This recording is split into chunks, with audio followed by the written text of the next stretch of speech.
ඉතින් ආයුබෝවන් කියනවා හැමෝටම. මම කලින් වීඩියෝ එකේ කිව්වා වගේම රිමෝට් කන්ට්‍රෝල් එක ගැන පොඩි විස්තරයක් කරන්න තමයි මේ සූදානම.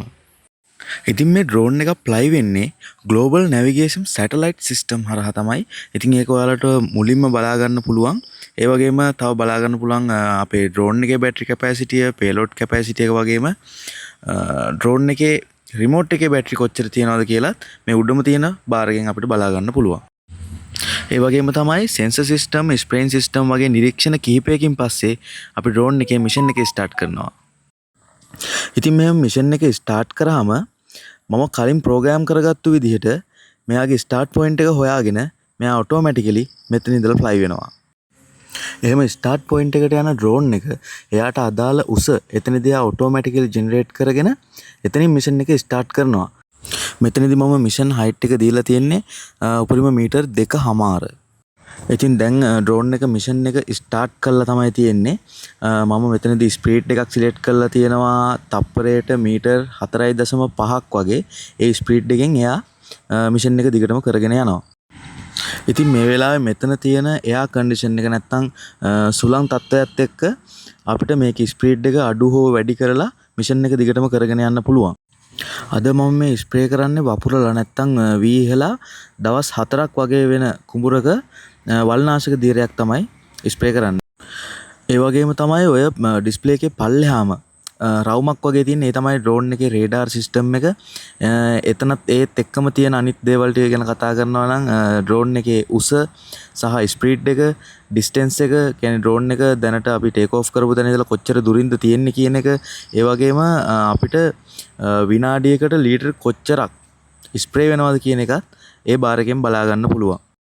ඉතින් අපි දැන් බලමු ඩ්‍රෝන් එකේ මැපින් view එක කොයි වගේද තියෙන්නේ කියලා. ඉතින් මේ තියෙන්නේ අද මගේ ලෑන්ඩින් පොයින්ට් එක. ඒ වගේම නිල් පාට ඩොට් එක තියෙන තැන තමයි මම ඉන්නේ, නැත්තම් රිමෝට් එක තියෙන තැන තමයි මේ නිල් පාට ඩොට් එකෙන් පෙන්වන්නේ. ඔය රතු පාට ඒ තලය ඒකෙන් පෙන්වන්නේ ඩ්‍රෝන් එක. ඒ වගේම ඔය තැඹිලි පාට ලයින් එකක් පේනවා ඇති ඔයගොල්ලොන්ට. ඒ තැඹිලි පාට ලයින් එක තමයි මම ටේක් ඔෆ් කරපු තැන ඉඳලා ඩ්‍රෝන් එකට තියෙන පාර. අපිට හදිස්සියේ මොනවා හරි ප්‍රශ්නයක් වෙලා මැනුවලි ඩ්‍රෝන් එක ආපහු ටේක් ඔෆ් පොයින්ට් එක නැත්නම් හෝම් පොයින්ට් එකට ගන්න වුණොත් අපිට ඒ තැඹිලි පාට ලයින් එක දිගේ ගන්න පුළුවන්. එතකොට ඩ්‍රෝන් එක ආපහු අපි ඉන්න තැනට අරගන්න ඒ ලයින් එක උදව් කරගන්න පුළුවන්. ඒ වගේම ඔයාලට පේනවා ඇති මේ ඩ්‍රෝන් එක ෆ්ලයි වෙනකොට මේ ලයින්ස් දිගේ ඒ කහ පාටට තියෙන ලයින් ඩ්‍රෝන් එක ෆ්ලයි වුණාට පස්සේ කොළ පාට වෙනවා. ඒ ගැන පැහැදිලි කරන්නම්. කහ පාටට තියෙන්නේ අපිට දැනට ස්ප්‍රේ කරන්න තියෙන, ඒ කියන්නේ ස්ප්‍රේ කරන්න තියෙන ලයින් තමයි ඒ කහ පාටින් පෙන්වන්නේ. ස්ප්‍රේ කරන්න තියෙන කොටස කහ පාටිනොත් ස්ප්‍රේ කරලා ඉවර වුණු කොටස කොළ පාටිනොත් තමයි පෙන්වන්නේ. එතකොට අපිට මේකේ වැඩ කරලා අවසානයේ ෆාමට අයිඩියා එකක් ගන්න පුළුවන් කොහෙද මේ ඩ්‍රෝන් එකෙන් ස්ප්‍රේ උනේ, කොහෙද ස්ප්‍රේ උනේ නැත්තේ.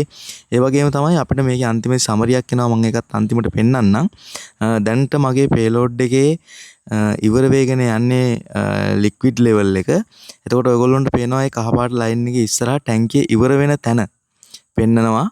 එතකොට එතනින් ටැංකිය ඉවර වුණාට පස්සේ මෙයා ওই තැඹිලි පාට පෙන්නන ලයින් එක දිගේ මිෂන් එක ඉවර කරලා, ඒ කියන්නේ පේලෝඩ් එක ආයි පුරව ගන්න හෝම් පොයින්ට් එකට එනවා. ඉතින් මෙතන තියෙනවා සම්පූර්ණම අක්කර 9ක්. අපි එක ටැංකියක් අක්කරයකට තමයි ස්ප්‍රේ කරන්නේ. ඉතින් මම මේ සම්පූර්ණ ලෑන්ඩ් එකට ටැංකි 9ක් ස්ප්‍රේ කරනවා. එයින් එක ටැංකියක් තමයි මම මේ එක ටැංකියක් යවු ස්ක්‍රීන් වීඩියෝ එකක් ගත්තේ. මම ඔයාලට මේක පෙන්වන්න ඕන නිසා.